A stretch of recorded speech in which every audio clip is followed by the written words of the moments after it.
Israel and Lebanon have agreed to extend a fragile ceasefire, with the United States stepping in to push both sides toward a long term political settlement. I guess no firing, ceasefire, no more firing. Let's see. We hope that happens. It's not going to happen between them, but they do have Hezbollah to think about. But even as talks move forward, fresh Israeli strikes are raising questions about how stable the truce really is.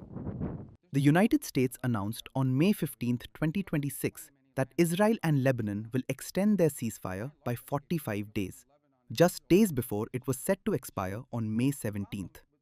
The extension aims to create space for diplomacy after weeks of escalating conflict along the Israel-Lebanon border. The ceasefire comes amid continued violence, with Israel carrying out new strikes in Lebanon, saying those operations are outside the scope of the truce. Israel's offensive in southern Lebanon followed attacks by Hezbollah, the Iran-backed militant group that is not part of the ceasefire negotiations. Israeli forces have reportedly struck multiple areas and entered parts of southern Lebanon in response. Delegations from Israel and Lebanon met in Washington for 2 days of talks, facilitated by the United States. The next steps include military-level talks scheduled for May 29th, political negotiations set for June 2nd and 3rd.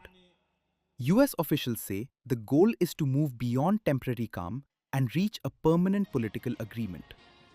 Lebanon welcomed the extension, calling it critical breathing room for civilians caught in the conflict. Prime Minister Nawaf Salam also issued a pointed message, warning against what he described as reckless adventures serving foreign interests, widely seen as criticism of Hezbollah. Lebanon has struggled to control Hezbollah, which operates independently and has played a central role in the escalation. Israel's ambassador to Washington emphasized that security remains the top priority, acknowledging challenges but calling the talks promising. Meanwhile, Iran, Hezbollah's main backer, is demanding a lasting ceasefire in Lebanon before agreeing to any broader deal with the United States. This adds another layer of complexity to already tense regional dynamics.